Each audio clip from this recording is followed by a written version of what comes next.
बिना समय गंवाए मैं आमंत्रित करती हूँ उत्तर प्रदेश के माननीय मुख्यमंत्री गोरक्षपीठाधीश्वर महंत योगी आदित्यनाथ जी को for his address on transforming Uttar Pradesh, powering prosperous Bharat.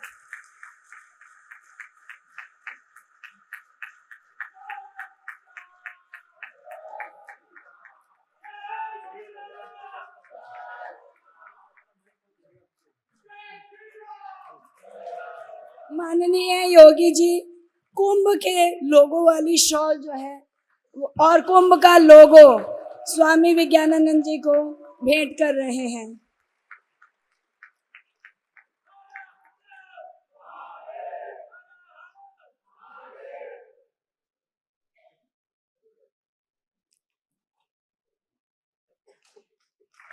आप देखिए शॉल पर महाकुंभ का लोगो, और ये जो है आपको नजर आ रहा है, सामने दिखाई दे रहा है, ये है महाकुंभ का लोगो।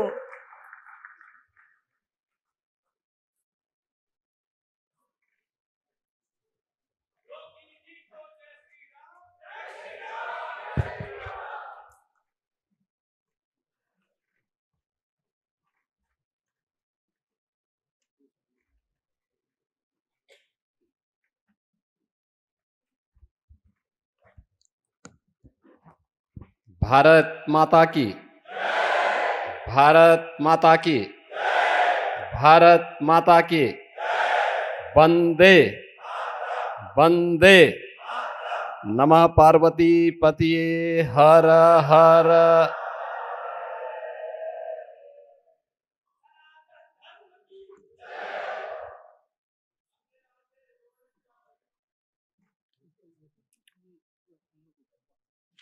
World Hindu economic forum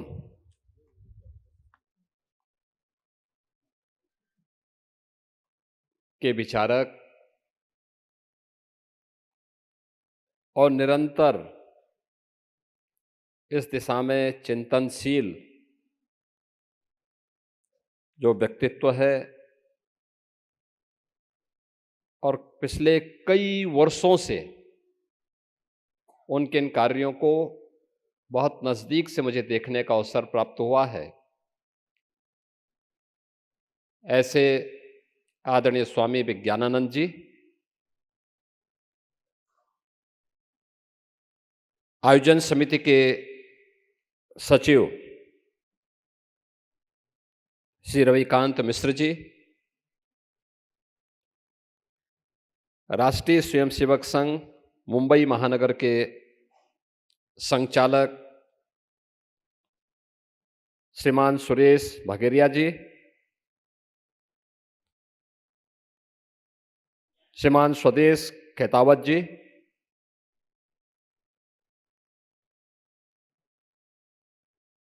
world Hindu economic forum से जुड़े हुए आज के इस आयोजन में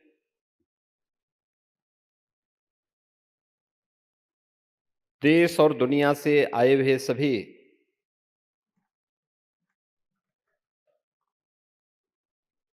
दुनिया की सबसे प्राचीन आध्यात्मिक और सांस्कृतिक विरासत की प्रतीक सनातन धर्म के सभी मेरे उपस्थित बहनों और भाइयों,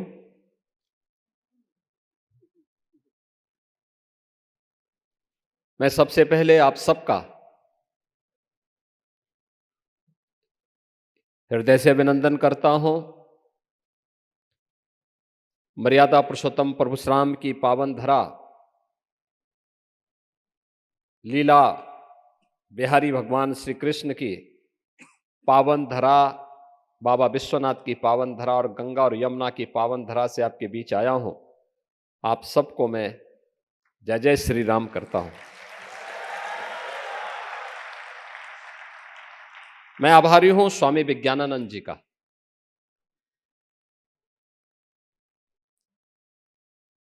मैं पिछले 2 दशक से देख रहा हूं, हम लोग सुनते थे बचपन में और नजदीक से हम लोगों ने महसूस किया था। प्राचीन काल में भारत का ऋषि एक परिवारजक के रूप में देश के एक कोने से दूसरे कोने तक भ्रमण करके अपने आध्यात्मिक ज्ञान की धारा का प्रवाह आम जनमानस में करता था।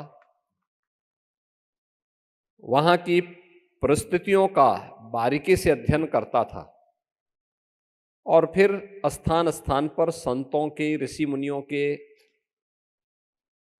संगोष्ठियां हुआ करती थी। वास्तव में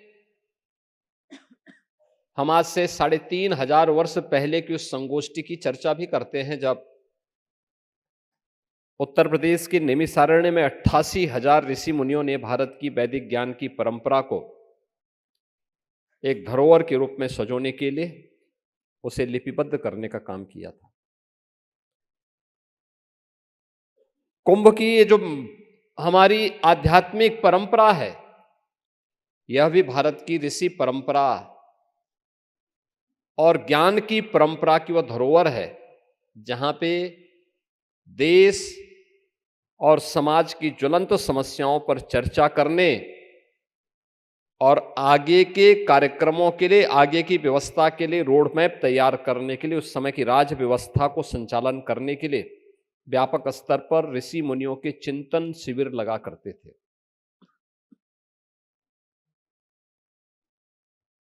भले ही वह चिंतन मनन की शैली सामूहिक रूप से समाप्त हुई हो, लेकिन भारत की उस प्राचीन ऋषि परंपरा का प्रवाचक के रूप में देश और दुनिया में भारत के एक ब्रांड एम्बेसडर के रूप में स्वामी विज्ञानानंद जी आज भी निरंतर भ्रमणशील रह करके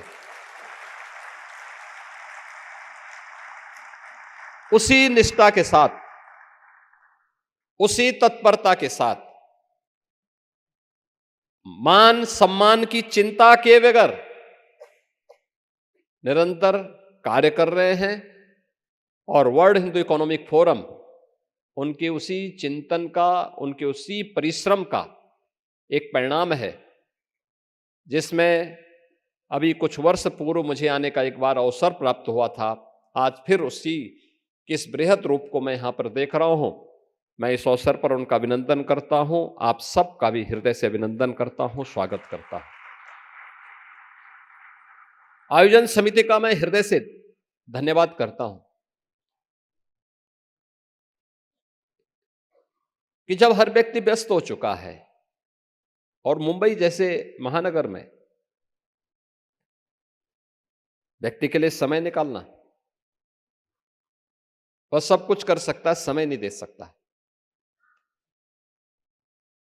और आज के समय में जब हम देखते हैं हर व्यक्ति इतना स्मार्ट हो चुका है और इतना अपने को डिजिटली इतना उसने फिट कर लिया है कि वह 6 घंटे अपने स्मार्टफोन को दे सकता है, लेकिन देश और समाज के कार्य के लिए देने के लिए उसको कठिनाई होती है।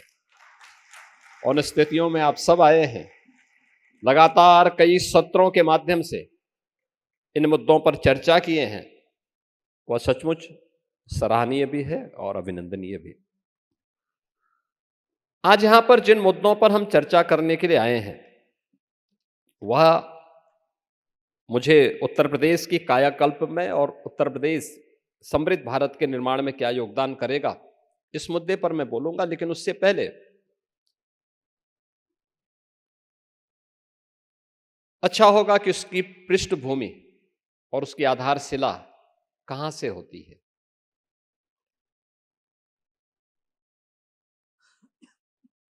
याद करिए, दुनिया के उन तमाम लोगों ने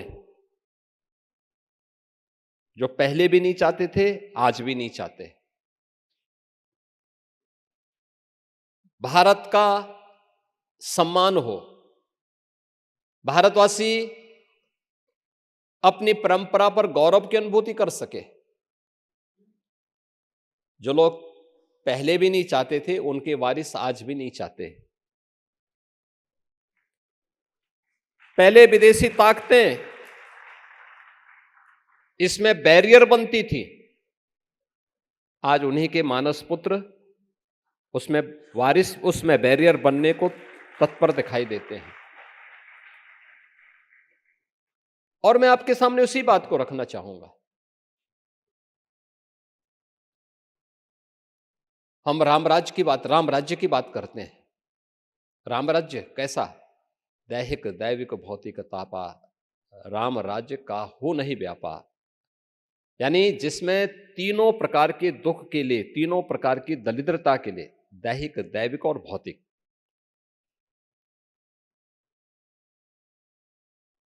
यानी तीन प्रकार के जो दुख हैं मनुष्य के सामने, आदिदैविक यानी प्राकृतिक आपदा हो गई, दैवीय आपदा जो आ गई, आदि भौतिक जो किसी हिंसक प्राणी के द्वारा प्रदान किया जाता है, के द्वारा प्रदत्त है, कोई हिंसक जानवर है या आतंकवाद भी है, उग्रवाद भी है, और आध्यात्मिक शारीरिक और मानसिक व्याधि, गलत खान पान के कारण या जेनेटिक रूप से भी बहुत सारी बीमारियां पूर्व जन्मों के प्रारब्ध का ही परिणाम होता है। ये बहुत सारे कारण हो सकते हैं। राम राज्य क्या है? तीनों प्रकार के दुख के लिए वहां पे कोई स्थान नहीं। और आज भी शासन की कैसी भी पद्धति हो, दुनिया के अंदर सबसे आदर्श व्यवस्था अगर कोई मानी जाती है तो राम राज्य की मानी जाती है, राम राज्य की मानी जाती है। हजारों वर्ष पहले राम राज्य भारत ने साकार किया था, प्रभु राम ने साकार किया था। यही भारत की धरती है, यही भारत है जिसने राम राज्य की उस परिकल्पना को साकार किया था।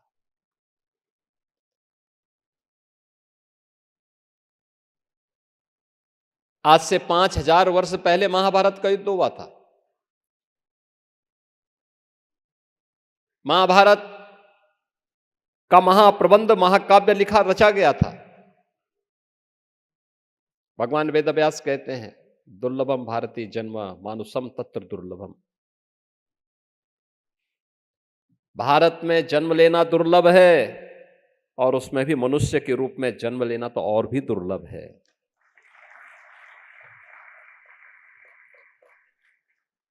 आज जो लोग आतंकवाद को पलवित व पुष्पित कर रहे हैं, तब इनका अंडा भी नहीं फूटा था इस धरती पे।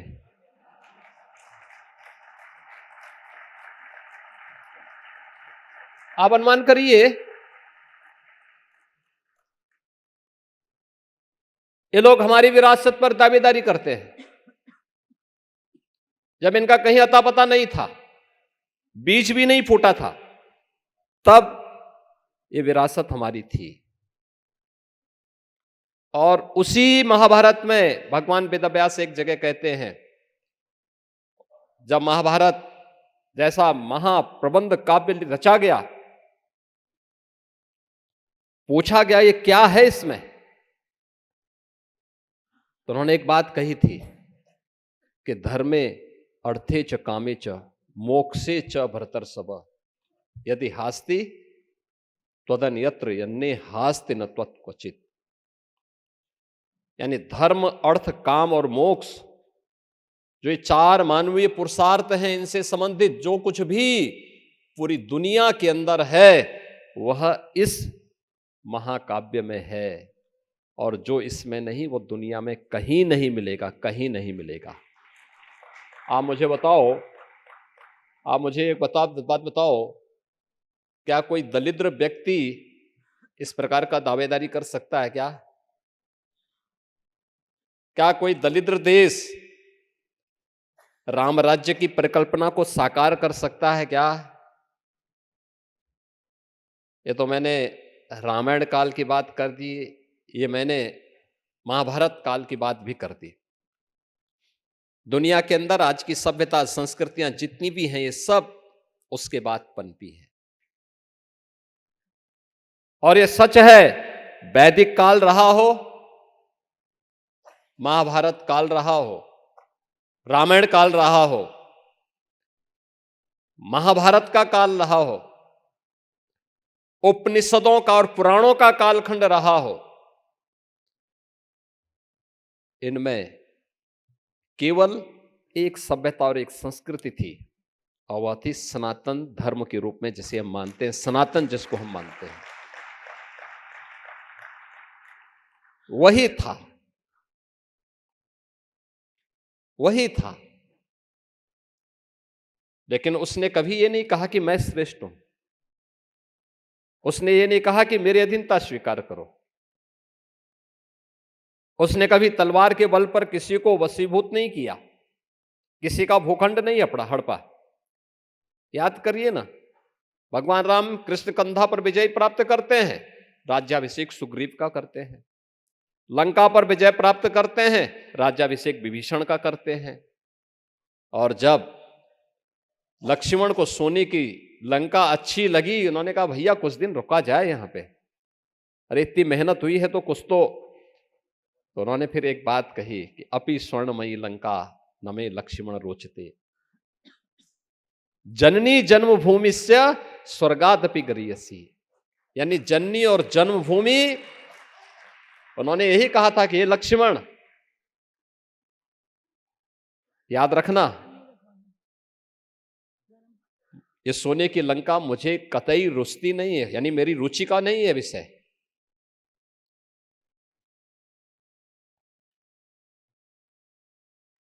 क्योंकि किसी भी सनातन धर्मावलंबी के लिए अनिवार्य है भगवान राम का यह वाक्य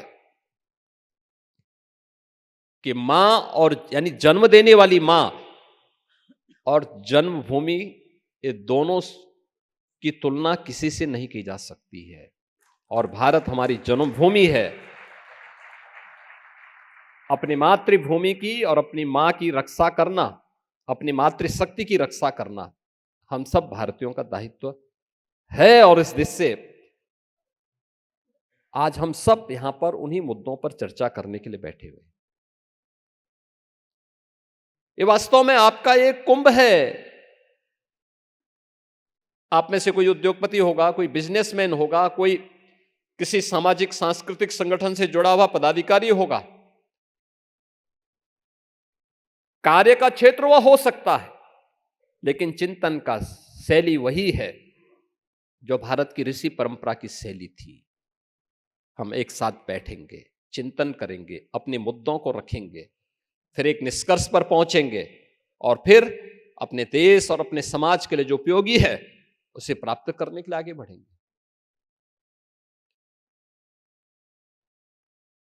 अब छोड़िए महाभारत काल और उपनिषद काल खंड, पुराणों के उसके बाद के कालखंड को भी हम छोड़े।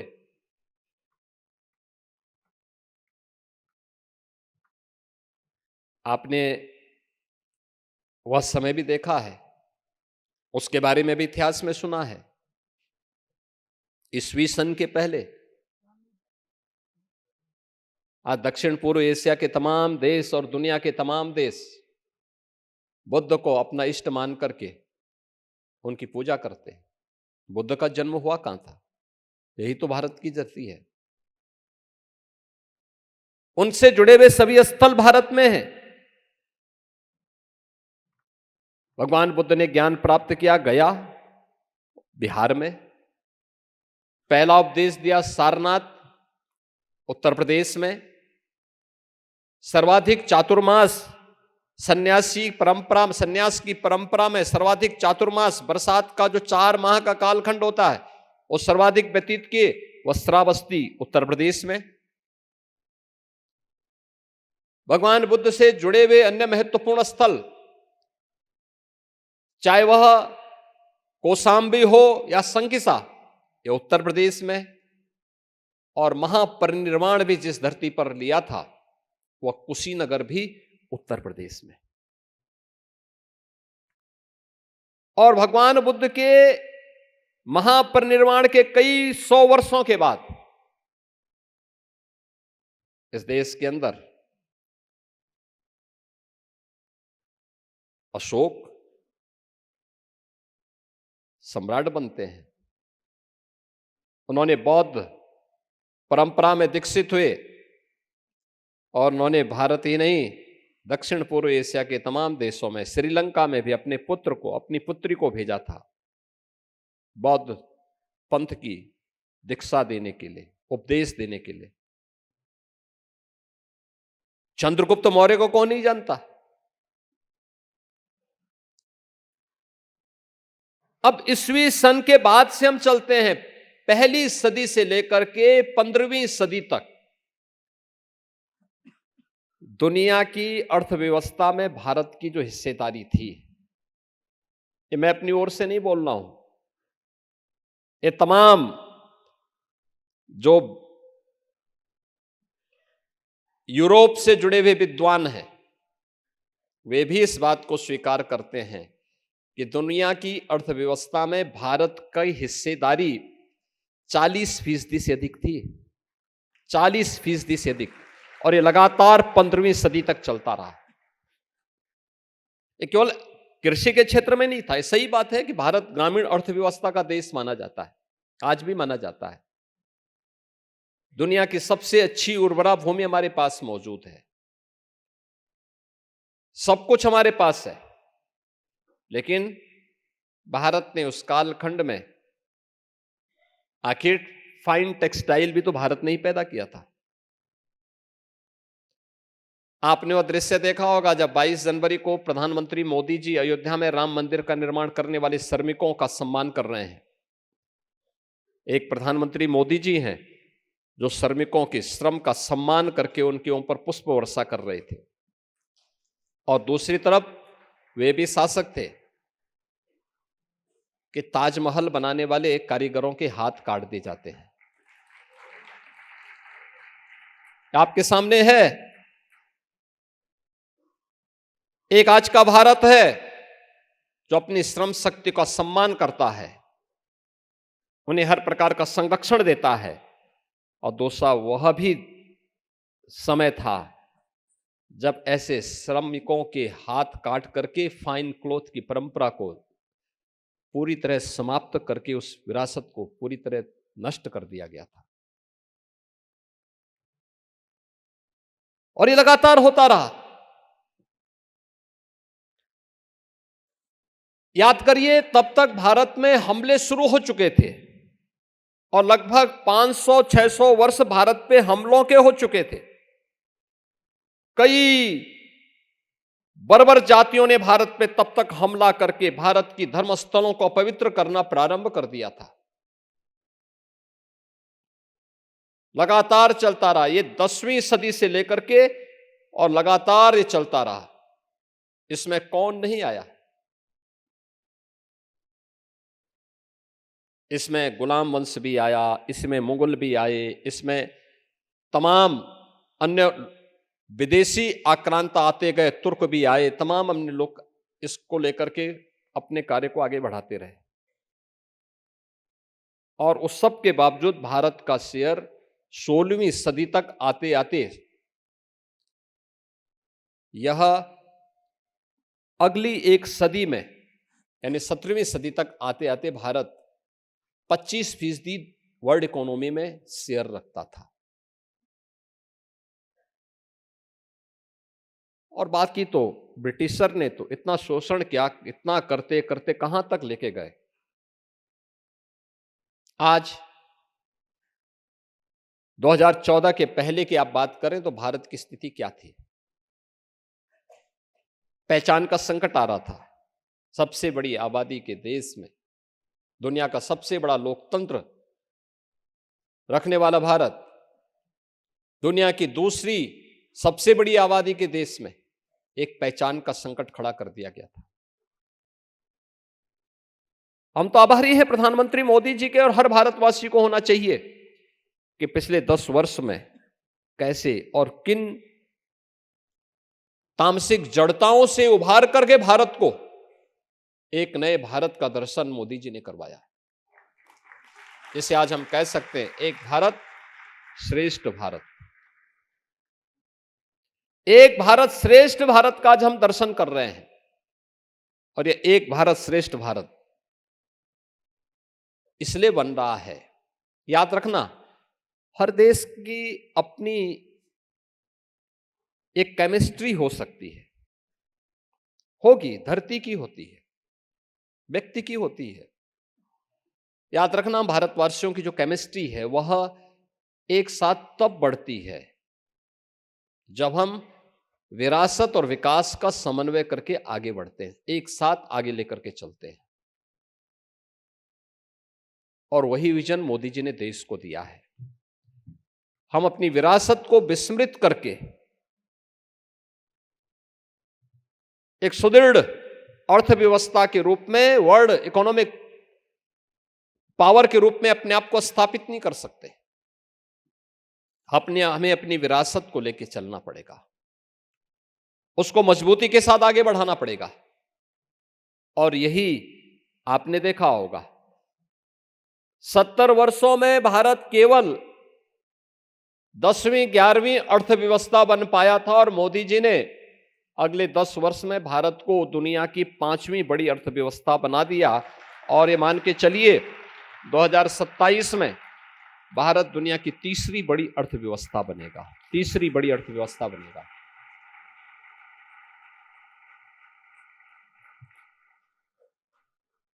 किसी व्यक्ति, समाज या देश की पहचान संकट में होती है। संकट के कालखंड में उनका क्राइसिस मैनेजमेंट कैसा है, चुनौतियों से जूझने का जज्बा कैसा है। और वो आपने देखा होगा, इस सदी की सबसे बड़ी महामारी कोरोना महामारी, दुनिया के अंदर पूरी दुनिया को उसने अपने आगोश में लिया था एक बहुत कम समय में। और उस उतने कम समय में आपने देखा होगा जो प्रबंधन भारत का था, दुनिया के अंदर किसी देश का नहीं था। याद करना, जो भारत में मोदी जी ने दिया, हमारे यहां पूर्वी उत्तर प्रदेश में एक बीमारी थी, उसका नाम था इंसेफ्लाइटिस। 1977 से लेकर के 2017 तक उस बीमारी से 50,000 बच्चों की मौत हुई। और आप आश्चर्य करेंगे, ये बीमारी 1905 में दुनिया में आई थी। भारत में भी 1956 में पहली बार ये बीमारी आई थी। उत्तर प्रदेश में 1977 में बीमारी आई। और इस बीमारी के वैक्सीन के लिए 1905 में इसका वैक्सीन बना लिया था जापान ने, और भारत में वैक्सीन आई 2006 में। 100 साल लगे। और वह तब जब संसद के हर सत्र में मैं मुद्दे को उठाता था, सड़कों पे इसको लेकर के आंदोलन करता था, बड़ा बड़ा आंदोलन करता था। हर वर्ष मौतें होती थी, कोई झांकने नहीं आता था। और मरने वाले कौन लोग थे? 90 से 95% मौतें अल्पसंख्यक समुदाय से थी और दलित समुदाय के बच्चे हुआ करते थे। हो सकता है कुछ लोगों के लिए वोट बैंक हो, लेकिन हमारे लिए भारत की धरोहर है, हमें उसको बचाना है। भारत का बचपन मरना नहीं चाहिए। इस संकल्प के साथ मैं लड़ाई लड़ता था, आंदोलन करता था, संसद में मुद्दे को उठाता था। और आप आश्चर्य करेंगे, जब डबल इंजन की सरकार यूपी में 17 में आई, तो हमने कहा कि भाई अब ये बीमारी दिखनी नहीं चाहिए। और मुझे बताते हुए प्रसन्नता है कि अब यूपी में हम इंसेफ्लाइटिस पूरी तरह समाप्त कर चुके हैं। यानी इंसेफ्लाइटिस का वैक्सीन आने में लगे 100 साल, भारत में 100 वर्ष लगे। और मोदी जी ने कोरोना वैक्सीन मात्र 9 महीने में दी। 9 महीने में एक नई बीमारी का वैक्सीन मात्र 9 महीने में भारतवासियों को दिया। भारतवासियों को फ्री वैक्सीन उपलब्ध करवाया, free test, free treatment, free vaccine, और 80 करोड़ लोगों को फ्री में राशन। पाकिस्तान देखो ना, भिखमंगा घूम रहा है, एक एक जोन रोटी के लिए तरस रहे हैं। भारत है 80 करोड़ लोगों को पिछले 5 वर्ष से फ्री में राशन की सुविधा उपलब्ध करा रहा है। बहनों और भाइयों, यह है नया भारत। हमने जाति नहीं देखी, मत और मजहब नहीं देखा, क्षेत्र और भाषा नहीं देखी, और यही है सबका साथ और सबका विकास।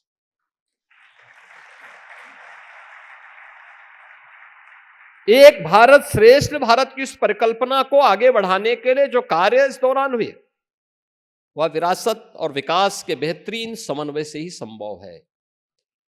और उस बेहतरीन समन्वय को आगे बढ़ाने के लिए ही हम सबको फिर से अपनी विरासत को ध्यान में रख करके विकास की इस प्रक्रिया के साथ जुड़ना ही होगा। एक दूसरे के दोनों पूरक बने, और इस देश से जब हम आप चर्चा करते हैं इन पर, इसमें मुझे एक बात याद आती है। मैं यहां पे देख रहा था, जब मुझे कहा गया कि इस मुद्दे पर बोलना है, तो मुझे एक बात ध्यान में आई। कहां हम 40% का शेयर रखते थे, आज हम मात्र वर्ल्ड इकोनॉमी में भारत का शेयर मात्र 2%। और इस पर कैसी स्थिति पैदा हुई, उसको देखते हुए ही मुझे इस बात पर अफसोस होता है कि आखिर कहीं ना कहीं कुछ तो हुआ होगा। और उसी पर मैं आपसे कहना चाहूंगा कि जो बातें हमारे सामने आई हैं, उन बातों को मैं पूर्व वित्त मंत्री, भारत के पूर्व वित्त मंत्री पी चिदम्बरम 2007 में उत्तर प्रदेश आए थे, लखनऊ में। उन्होंने अपनी पुस्तक an outside view, why good economics work for everyone, इस पुस्तक को उन्होंने वहां पे लोकार्पण किया था। और उस समय जो गोष्ठी हुई थी, उसमें उन्होंने एक बात कही थी। उन्होंने कहा, देखिए मैं इसलिए बोल रहा हूं कि कौन लोग हैं इसके लिए जिम्मेदार। पी चिदम्बरम जो बात कर रहे हैं, मैं फिर उसके बाद आगे की कड़ी इसके साथ जोड़ूंगा। उन्होंने कहा कि भारत कभी भी धनी देश नहीं रहा, देश में गरीबी सदा थी और आज भी है। भारत में घी दूध की नदियां और इसके सोने की चिड़िया होने के मिथक पर आधारित पुस्तकों को जला देने की आवश्यकता है। अब आप सोचिए, ऐसे नियंताओं से आप क्या उम्मीद करते हैं। ये पी चिदम्बरम है, भारत के वित्त मंत्री वह हैं, भारत के गृह मंत्री भी थे। क्या उम्मीद करते हैं इनसे। ये राम को मिथक मानते हैं, श्री कृष्ण को मिथक मानते हैं, भारत की विरासत को अपमानित करना ये अपना जन्मसिद्ध अधिकार समझते हैं। दो दृश्य वर्तमान में चल रहे हैं। भारत के अंदर राज्यसभा में, राज्यसभा के सभापति महामहिम उपराष्ट्रपति हुआ करते हैं। महामहिम उपराष्ट्रपति जी के खिलाफ कांग्रेस के नेतृत्व में विपक्ष ने एक नोटिस दी है। जो भी सच बोलेगा, ये लोग महाभियोग का धौंस देकर के उसके मुंह को बंद करने का प्रयास करेंगे। और फिर भी ये लोग संविधान की दुहाई देते हैं। इनके दोहरे चरित्र को देखो ना।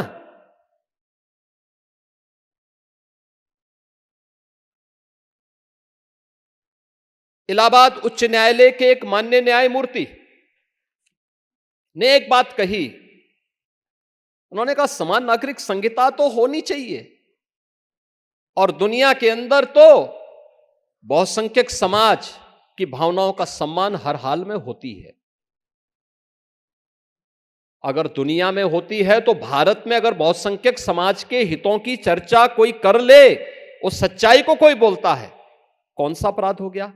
आपने देखा होगा, इन लोगों ने राज्यसभा में माननीय न्यायमूर्ति के खिलाफ भी महाभियोग की नोटिस दी है। ये है, और ये अपने को लोकतांत्रिक कहते हैं, ये अपने को लोकतंत्रवादी कहते हैं। संविधान की पुस्तक साथ में लेकर के चलते हैं, तनिक भी शर्म नहीं है इन लोगों को। ये संविधान का गला घोंटने वाले लोग हैं। यानी समान नागरिक कानून देश के अंदर नहीं होना चाहिए क्या? दुनिया के अंदर बहुसंख्यक समाज जो कहता है व्यवस्था वैसे संचालित होती है, और भारत तो कह रहा है कि साहब भारत के अंदर अल्पसंख्यक और बहुसंख्यक का भेद समाप्त होना चाहिए, सब लोगों पर एक समान कानून लागू होना चाहिए। उल्टा हो रहा है, बहुसंख्यक समाज कह रहा है कि साहब बहुसंख्यक अल्पसंख्यक का भेद समाप्त होना चाहिए, लेकिन ये लोग धौंस देंगे, क्योंकि पुरानी आदत है संविधान का गला घोंट करके देश की व्यवस्था को संचालित करने की, जबरन अपने दम पर ये लोग चलाना चाहते हैं। देश तमाशा देख रहा है। इन सबको एक्सपोज किए जाने की आवश्यकता है। जो भारत की विरासत को कोसते हैं, एक सच को दबाने का प्रयास करते हैं अपनी आवाज से, अपनी दबंगई से।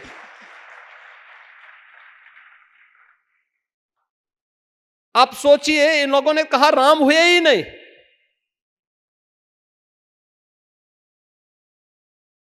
तो हमने कहा भाई, जब राष्ट्रपिता महात्मा गांधी ने अपने अंतिम शब्द तो हे राम के ही कहे थे, वो कहते नहीं वो कोई दूसरे राम थे।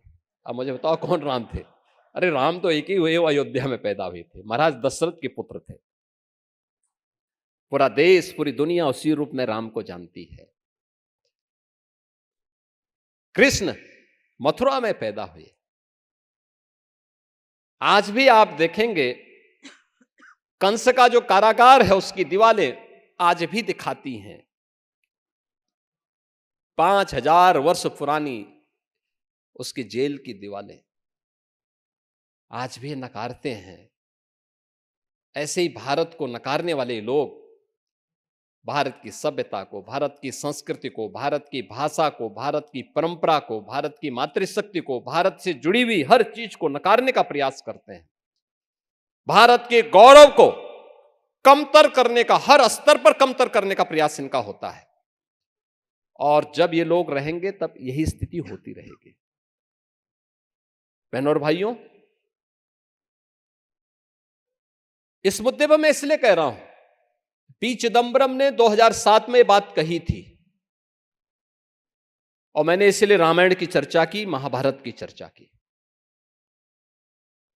महाभारत की रचना या भगवान वेदव्यास वे किसी पार्टी से तो नहीं जुड़े थे।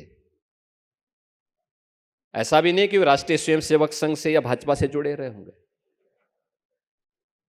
बस चलता तो राहुल गांधी बोल सकते थे, ये भी बोल देंगे क्योंकि बहुत ज्ञानी है,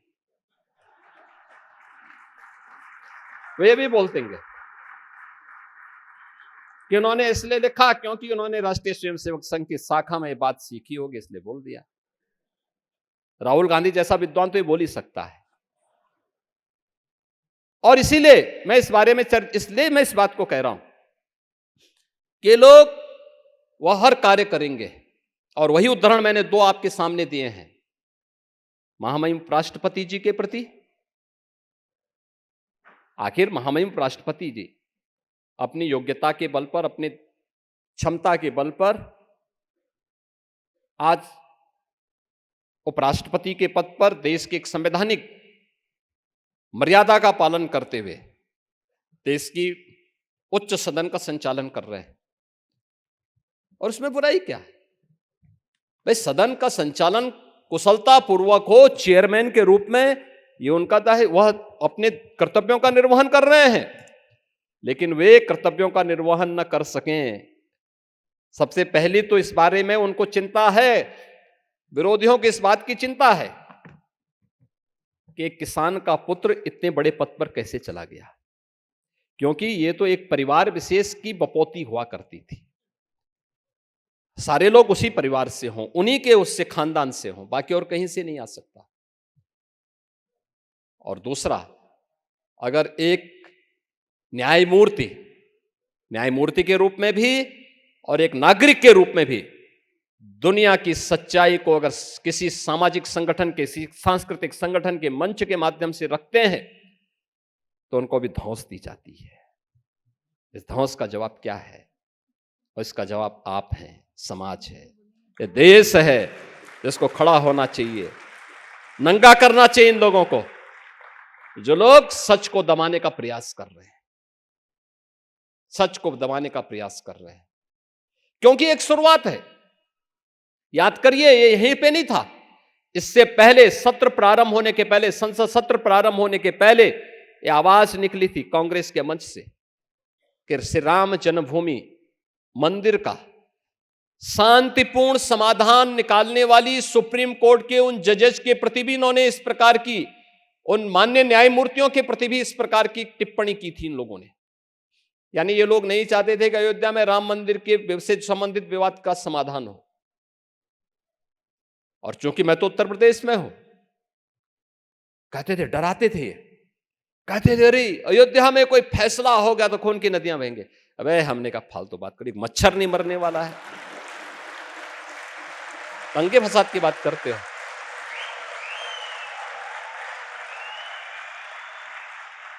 क्या बात करते हो भाई? मैंने कहा ये हम लोग हैं और दंगा फसाद कैसे कंट्रोल किया जाता है हम लोग जानते हैं, उसकी केमिस्ट्री को जानते हैं।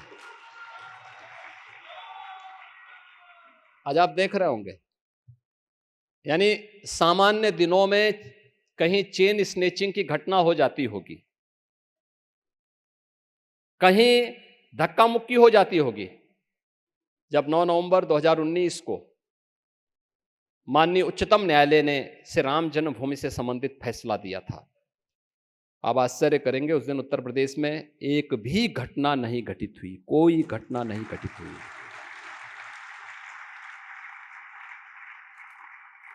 जिस दिन प्रधानमंत्री मोदी जी ने श्री राम जन्मभूमि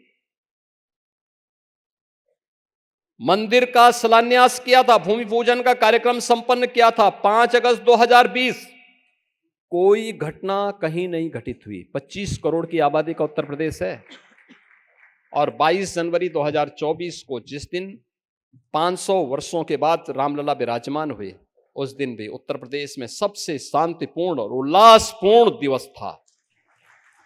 बहनों और भाइयों, मैं उसका साक्षी हूं, मैं वहां की व्यवस्था के लिए जिम्मेदार हूं, लेकिन धौंस देने वाले तब भी नहीं चूक रहे थे, कह रहे थे ये हो जाएगा। अरे हमने कहा जिम्मेदारी मेरी है, क्या बात करते हो भाई, कैसे हो जाएगा इसे? तुम यही कराते थे। और इसीलिए मैं कहना चाहूंगा कि उत्तर प्रदेश के बारे में जब हम चर्चा कर रहे हैं, विरासत और विकास का समन्वय किस रूप में आगे बढ़ सकता है, कैसे आगे बढ़ सकता है? उत्तर प्रदेश देश की आबादी का सबसे बड़ा राज्य है। 25 करोड़ की आबादी वर्तमान में उत्तर प्रदेश के अंदर निवास कर रही, यानी देश की आबादी का 17% आबादी उत्तर प्रदेश में निवास करती है। एवरेज मान के चलो कि हर पांचवां छठा आदमी उत्तर प्रदेश का है। जब यहां पे देख रहे थे आप, रविकांत जी भी उत्तर प्रदेश में ही जन्मे हैं, गाजीपुर जिले में। IIT मुंबई से उन्होंने यहां से पास आउट होने के बाद वे यहीं पे बस गए, अपना काम धाम शुरू कर दिया उन्होंने यहीं पे। मैंने उनसे ही पूछा, मैंने कहा मिस्टर जी कभी वापस जाते भी हैं गांव में, जाइए थोड़ा गाजीपुर में भी विकास कराइए, क्योंकि दोनों मिलकर के साथ साथ होगा। आज काशी में काशी विश्वनाथ धाम प्रधानमंत्री मोदी जी के विजन और उनके नेतृत्व में जिस रूप में बना है, आपको बताऊं, मैं काशी में 2014 के पहले पूरे वर्ष भर में 50 लाख कुल पर्यटक आ पाते थे, तो लोग मानते थे बहुत आ गए। और इस वर्ष कितने आए मालूम है आपको? 16 करोड़। एक वर्ष में 16 करोड़। अब 16 करोड़ पर्यटक जिस काशी में आ रहे हैं, वहां की इकोनॉमी पे कितना असर पड़ा होगा?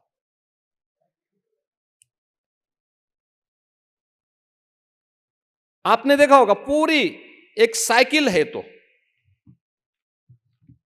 एयर कनेक्टिविटी से काशी जुड़ा हुआ है, बहुत अच्छा जुड़ा है। आज रेलवे की बेहतरीन कनेक्टिविटी है, रोड की बेहतरीन कनेक्टिविटी है, हर प्रकार से वाराणसी और अब तो वाटरवे से भी जुड़ चुका है। वहां के होटल, वहां के रेस्टोरेंट, वहां का टैक्सी चालक, वहां का ई रिक्शा, वहां की मार्केट, ये सभी, वहां के नाविक, ये सभी पूरा एक इकोसिस्टम जुड़ा हुआ है। और वाराणसी में आप देखेंगे होटल या रेस्टोरेंट, हर एक जगह खुशहाली। हर व्यक्ति इस बात को महसूस करता है कि पिछले 10 वर्ष में और पिछले 7 वर्ष में उसमें और गति आई है। और काशी विश्वनाथ धाम बनने के बाद तो अब बोलना ही क्या। हर दिन प्रतिदिन 1 लाख से लेकर 1.5 लाख तक ऑफ सीजन में इतने श्रद्धालु या पर्यटक काशी में बाबा विश्वनाथ धाम में दर्शन कर रहे हैं।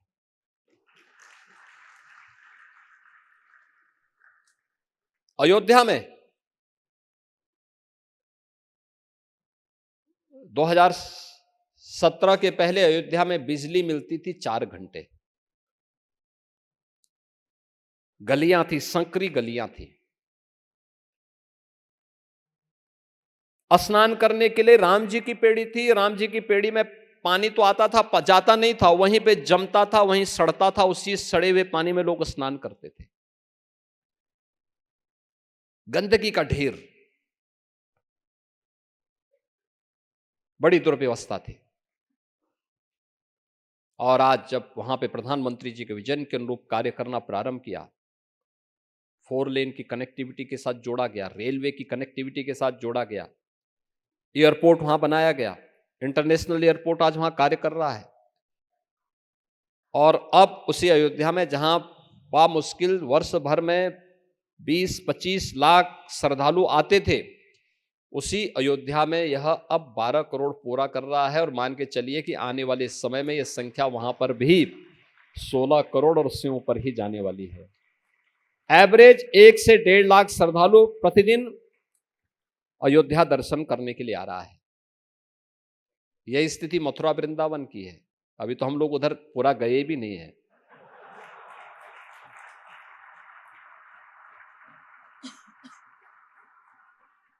यानी अकेले 1 वर्ष में 2023 में उत्तर प्रदेश के अंदर 62 करोड़ से अधिक टूरिस्ट आया है। अब आप अनुमान करिए 62 करोड़। पहले ये संख्या बामुश्किल वर्ष भर में कितना भी कोई खींच खांच ले तो उसको मुश्किल से 1 करोड़ 1.5 करोड़ तक पहुंचती थी। आज 62 करोड़ लोग आ रहे हैं 1 वर्ष में। तो उत्तर प्रदेश की इकोनॉमी पे इसका असर तो पड़ना ही पड़ना है। कोई दो राय नहीं कि उत्तर प्रदेश में आज लोगों को काम मिला है, रोजगार के सृजन हुए हैं, तेजी के साथ आगे बढ़ा है। और ये विरासत के प्रति थोड़ा भी कार्य करने के बाद हम लोगों ने तो यूपी के अंदर हमने इस कार्य शुरू किया। मुख्यमंत्री पर्यटन संवर्धन की स्कीम भी हम लोग निकाले। 1000 से अधिक ऐसे धार्मिक स्थलों के पुनरुद्धार के कार्य को हम लोगों ने अब तक संपन्न किया है। लगातार आप मां विंध्यवासिनी के धाम में जाएंगे, एक नया कॉरिडोर मिलेगा, नेमी सारण्य में नया मिलेगा, सुख तीर्थ में कुछ और मिलेगा।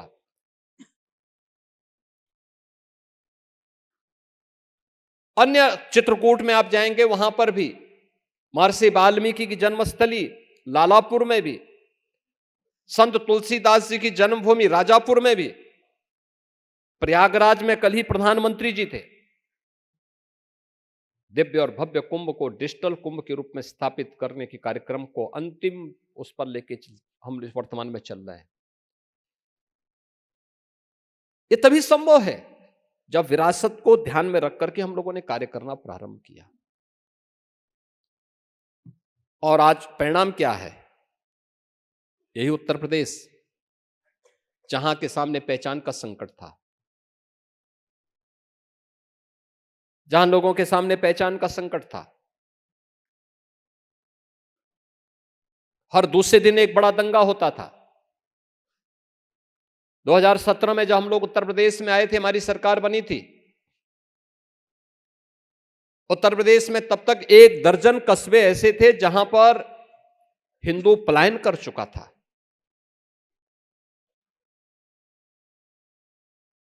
बेटियों की सुरक्षा बुरी हाल थी।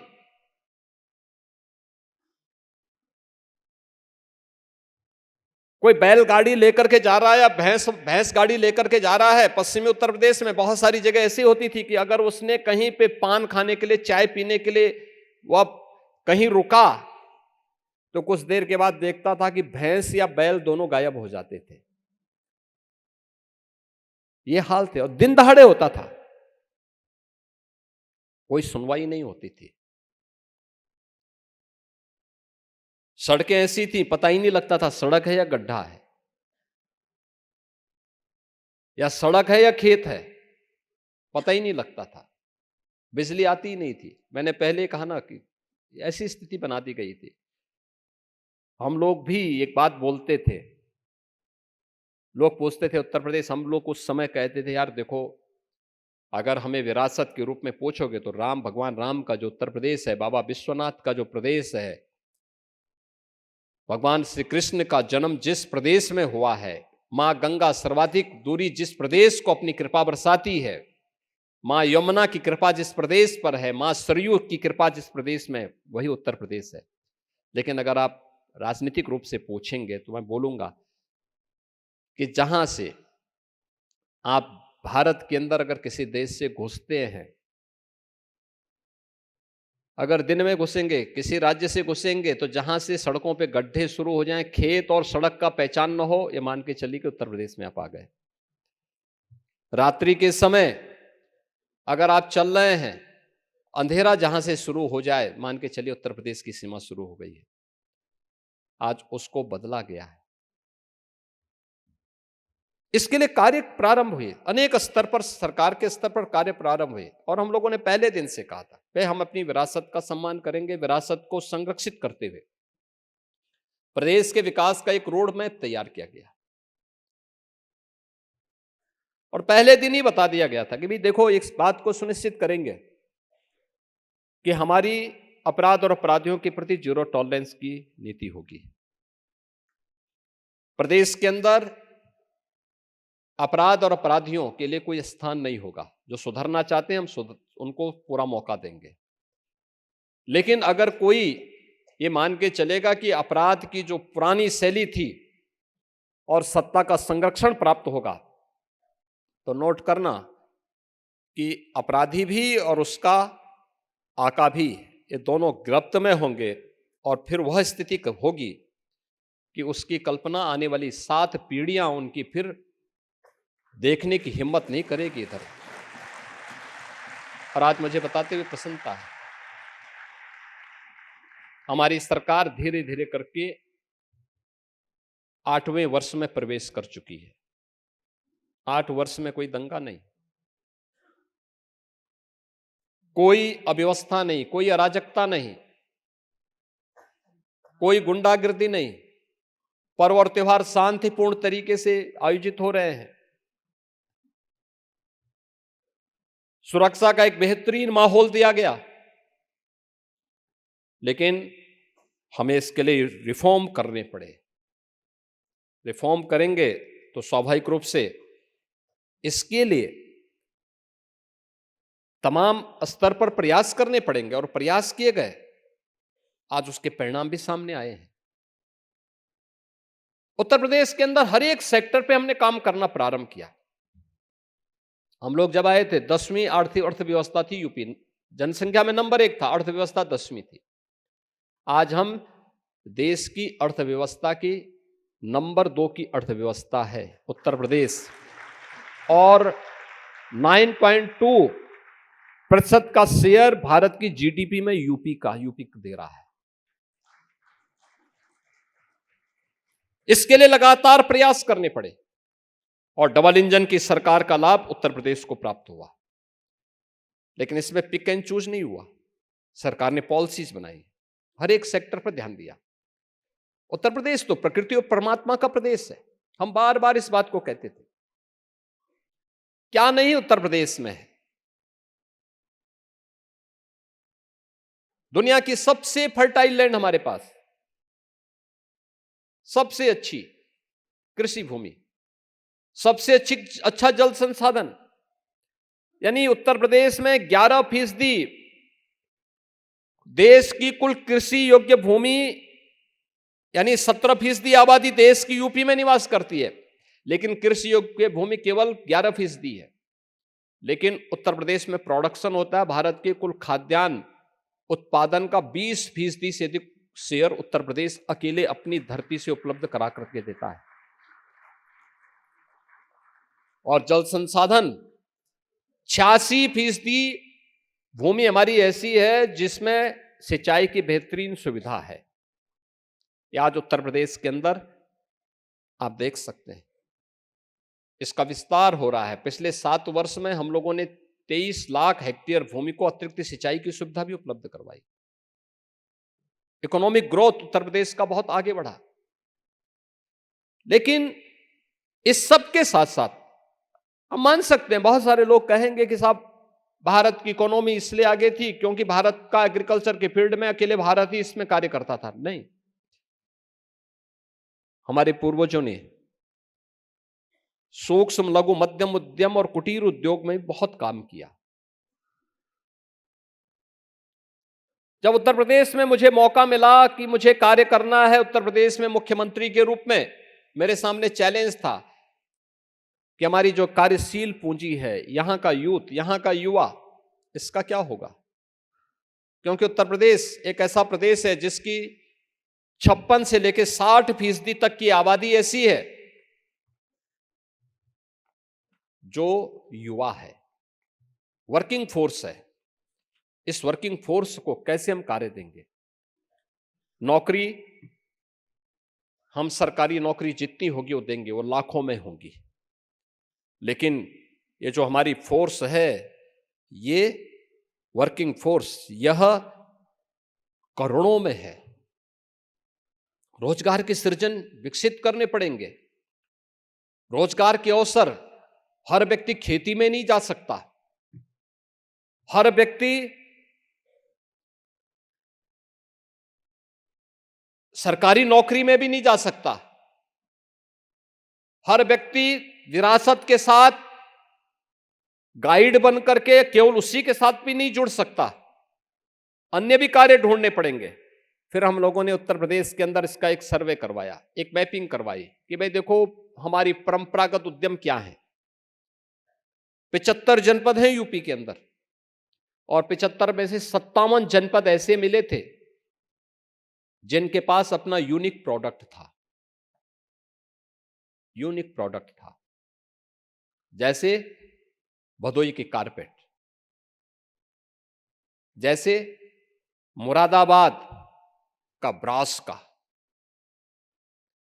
अलीगढ़ हार्डवेयर का,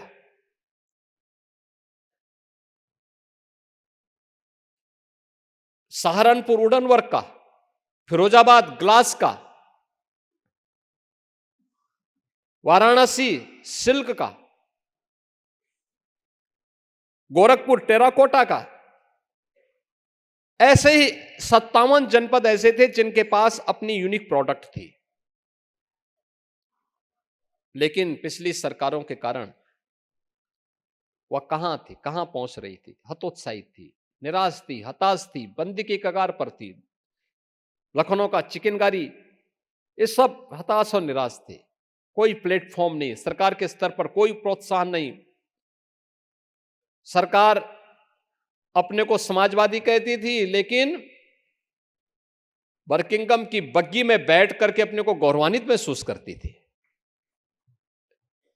यह स्थिति थी यूपी की, और ऐसा नहीं कि यूपी ऐसे ही रहा होगा। जब ये देश आजाद हुआ था 1947 में, भारत की जो पर कैपिटा इनकम थी, यूपी का उसमें शेयर ज्यादा था, यूपी उसमें ज्यादा था। और 2017 में जब मैं आया, तब भारत की पर कैपिटा इनकम की 1/3 यूपी की पर कैपिटा इनकम थी। प्रति व्यक्ति आय उत्तर प्रदेश की 1/3 रह गई थी। लेकिन इस दौरान जो प्रयास हुए, एमएसएमई को हमने पुनर्जीवित किया, आज मुझे बताते हुए प्रसन्नता है, 96 लाख एमएसएमई यूनिट वर्तमान में यूपी के अंदर कार्य कर रहे हैं और सभी 75 जनपदों में, और उसी को हम लोगों ने वन डिस्ट्रिक्ट वन प्रोडक्ट के रूप में आगे बढ़ाया है। वन डिस्ट्रिक्ट वन प्रोडक्ट, उसको हमने टेक्नोलॉजी के साथ जोड़ा, उसको हमने मार्केट के साथ जोड़ा, उसको हमने विभिन्न प्रकार के प्लेटफॉर्म दिए, कॉमन सर्विस सेंटर के माध्यम से उन्हें फैसिलिटेट किया, हर प्रकार से उन्हें प्रोत्साहित किया, इंस्पेक्टर राज से उन्हें मुक्ति दी, और जितना कुछ हो सकता था सरकार ने थोड़ा सा प्रयास किया। आज हमारा एक्सपोर्ट कितना हो रहा है? 2 लाख करोड़ रुपए के एक्सपोर्ट अकेले एमएसएमई से हम यूपी के अंदर, यूपी से कर रहे हैं वर्तमान में। ये वही यूपी है जिस यूपी के बारे में कहा जाता था कि सब कुछ नहीं हो सकता। इसके अस्तित्व पर प्रश्न खड़े हो रहे थे, इसकी पहचान पर प्रश्न खड़े हो रहे थे। आज जो भारत की इकोनॉमी का ग्रोथ इंजन बनने की दिशा में तेजी के साथ आगे बढ़ा है, और वह इसलिए क्योंकि सरकार की नीयत साफ थी, नीतियां स्पष्ट थी, और उन नीतियों को प्रभावी ढंग से लागू करने की इच्छा शक्ति भी थी। आज 27 सेक्टोरियल पॉलिसीज बनाई है हम लोगों ने, और 27 सेक्टोरियल पॉलिसीज को हम लोगों ने प्रदेश के अंदर लागू किया। परिणाम क्या है? जब अच्छी कानून व्यवस्था दे दी, सुरक्षा का बेहतर माहौल दे दिया, प्रदेश के अंदर गुंडा राज पूरी तरह समाप्त हुआ। मुझे याद है 2017 में जब सरकार आई थी, 6 महीने के बाद मैंने अपने औद्योगिक विकास के मंत्री को और विभाग के अवस्थापन और औद्योगिक विकास के आयुक्त को बुलाया। मैंने कहा भी कुछ यूपी में इन्वेस्टर समिट होना चाहिए। उन्होंने कहा हम भी चाहते हैं। तो मैंने कहा तैयारी करो। वे 2 महीने के बाद मेरे पास आए, नवंबर का माह था। उन्होंने कहा साहब हम लोग इन्वेस्टर समिट के लिए तैयार हैं। मैंने कहा नाम क्या है? उन्होंने कहा ग्लोबल इन्वेस्टर समिट।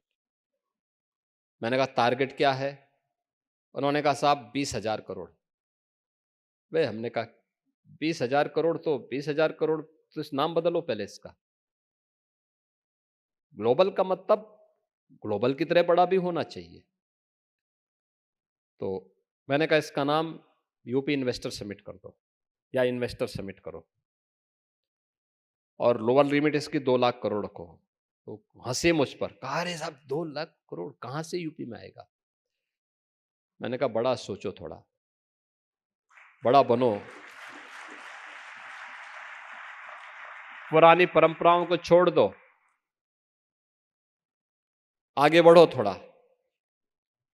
और मैं यही मुंबई आया था। फिर मैंने कहा रोड शो करो देश के अंदर अलग अलग जगहों पर। तो हमारे मंत्रीगण गए, अलग अलग रोड शो में गए। पहले गए तो कहीं 2,000 करोड़ का, कहीं 5,000 करोड़ का प्रस्ताव मिलता था। मैंने कहा देखो मैं एक रोड शो में जाऊंगा और जो मैंने लोअर लिमिट की है उससे दोगुना लेके आऊंगा, लेकिन याद करना उसके बाद फिर वह जमीनी धरातल पर उतरना चाहिए। और मैं यही मुंबई आया था, और मुंबई के लिए मैं आभारी हूँ। जितने भी उस समय मुझे लगता है कि कई तो हमारे ऐसे इन्वेस्टर हैं जो इसी वर्ल्ड हिंदू इकोनॉमिक फोरम से जुड़े हुए हैं।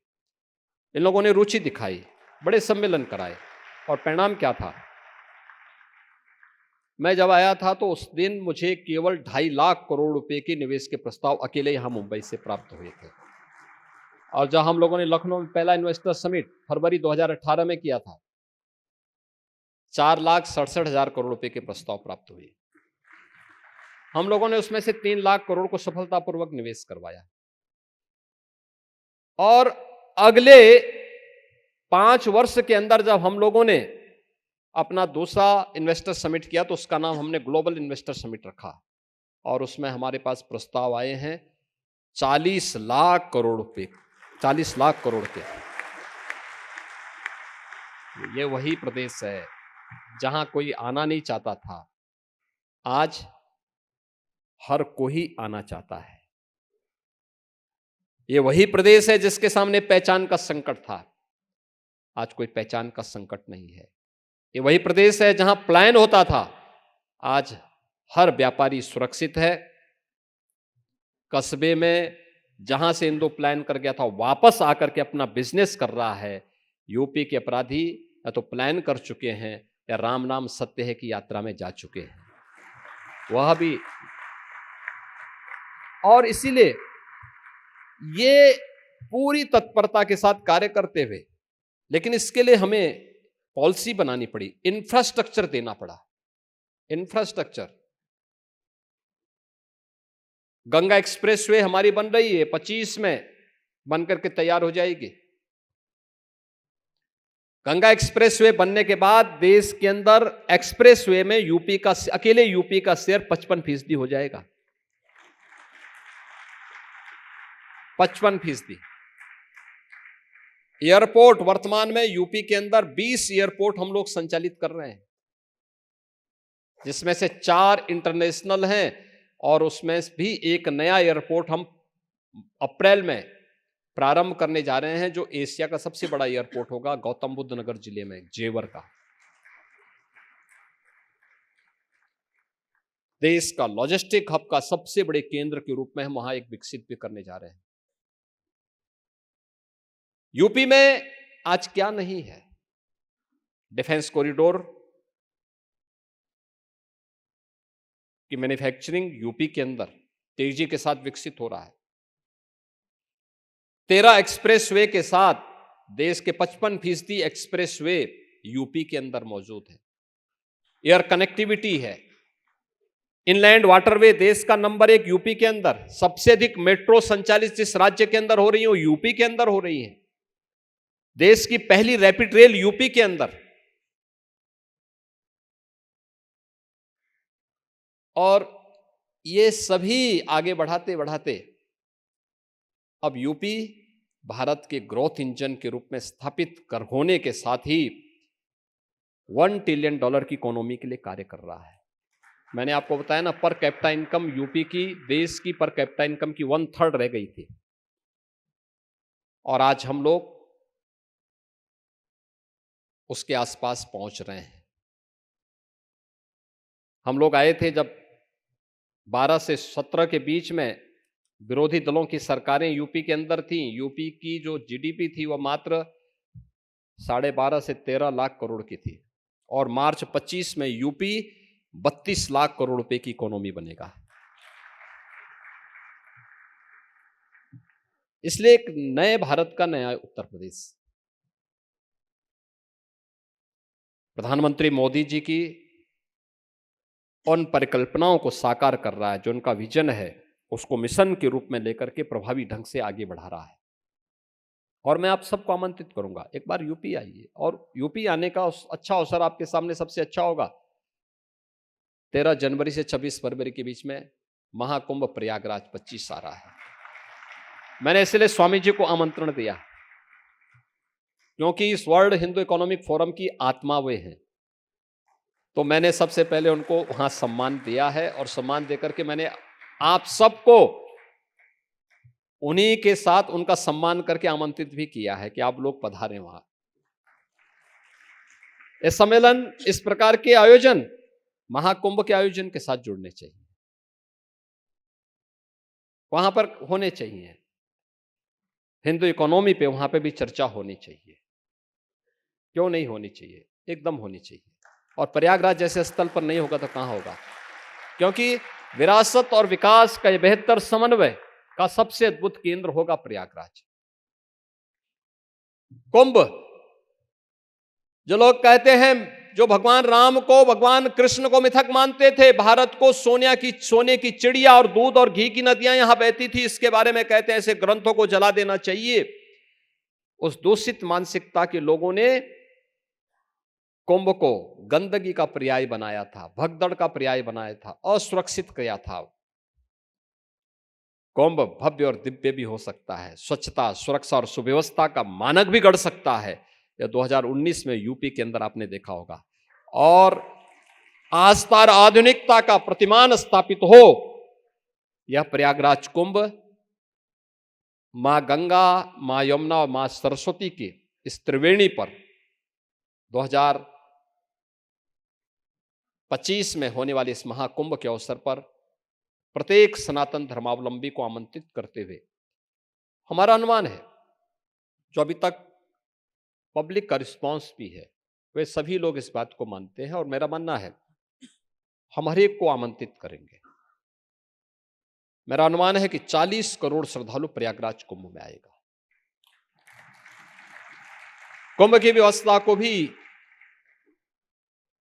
विस्तार दिया गया है, यानी 10,000 एकड़ क्षेत्रफल में कुंभ का सारा विस्तार हम लोगों ने दिया है। प्रयागराज सिटी की पूरी कायाकल्प कर दी गई, हर एक स्तर पर सुविधाएं दी जा रही हैं और डबल इंजन की सरकार पूरी मजबूती के साथ आस्था और आधुनिकता के इस नए कुंभ के साथ दुनिया के सबसे बड़ी आध्यात्मिक सांस्कृतिक एकात्मता के इस समागम को उसी दिव्यता और भव्यता के साथ आयोजित करने के लिए तत्पर है। और मैं आपको आमंत्रित करूंगा, आप आइए, यूपी की ग्रोथ स्टोरी महाकुंभ के माध्यम से भी आपको देखने को अवसर प्राप्त होगा। मैं इस अवसर पर स्वामी विज्ञानानंद जी को और उनकी पूरी टीम जिस तत्परता के साथ भारत की परंपरा के बारे में, सनातन धर्म के बारे में चिंतनशील है, निरंतर कार्य करती है, मान अपमान की चिंता के बगैर निरंतर कार्य कर रही है, लगी हुई है, अवश्य उनकी साधना सफल होगी, सिद्धि में परिवर्तित होगी, कोई संदेह नहीं। और फिर से 2047 का आगामी 25 वर्ष के जिस एक लक्ष्य को प्रधानमंत्री मोदी जी ने भारतवासियों के सामने तय किया है, एक विकसित भारत की परिकल्पना को साकार करने के लिए, वो विकसित भारत की संकल्पना इसी हिंदू फोरम से आगे बढ़ेगी, इसी से आगे बढ़ने वाली है। लेकिन याद करना, हमें विकास को विरासत के साथ जोड़ने के इस प्रतिबद्धता के साथ निरंतरता बनाए रखनी पड़ेगी और तभी यह हमारे लिए फलीभूत भी होगा। मैं इस अवसर पर एक बार फिर से आदरणीय स्वामी जी का, उनकी पूरी टीम का हृदय से अभिनंदन करता हूं। आप सबको महाकुंभ के लिए सादर आमंत्रित करते हुए आप सबके प्रति मैं अपनी शुभकामनाएं देता हूं। धन्यवाद। जय हिंद, जय जय श्री राम।